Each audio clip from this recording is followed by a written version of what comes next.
So what's been NCBA's role in drafting the dietary guidelines, and where are we in this process? Danielle Beck, NCBA's Executive Director of Government Affairs, has the latest in this week's Beltway Beef Spotlight.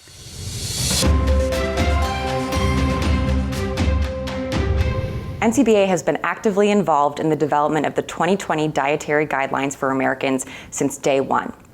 August 13th marked the final opportunity for the public to provide input on this Dietary Guidelines Advisory Committee's scientific report. USDA and HHS will now take all of the public comment they've received and work in conjunction with the Dietary Guidelines scientific report to develop these 2020 guidelines.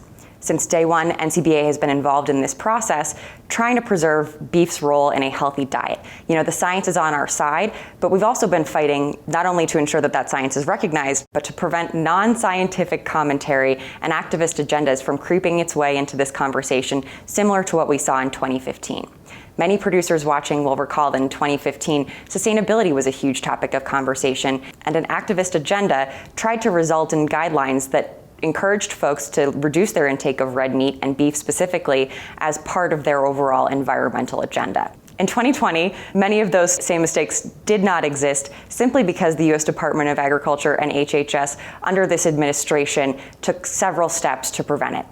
The Dietary Guidelines Advisory Committee, which 2 members NCBA nominated were selected to serve on, was a fair, balanced committee, and the scientific topics and questions that they reviewed were determined in advance. It was determined by the scientific staff at USDA and HHS, and they really stuck to the science this go around.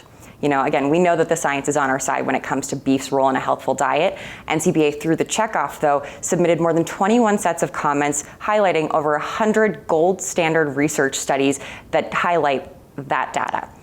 The Dietary Guidelines Advisory Committee did recognize that, and that's why we saw some really positive outcomes in their report this year.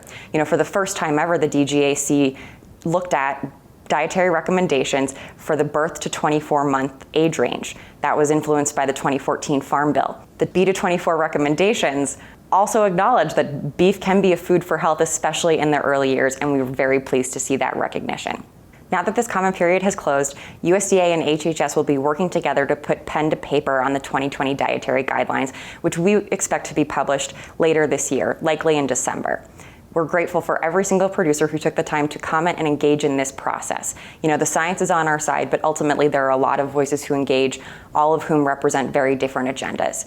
You know, nobody is better suited to tell the beef industry story than beef producers themselves, and we're incredibly thankful to this 700 or so producers who weighed in through NCBA's comment portal, and the beef producers who took the time to provide unique comments outside that portal. You know, we're looking forward to a sound set of 2020 to 2025 recommendations, and that will be in part thanks to all of our members' efforts.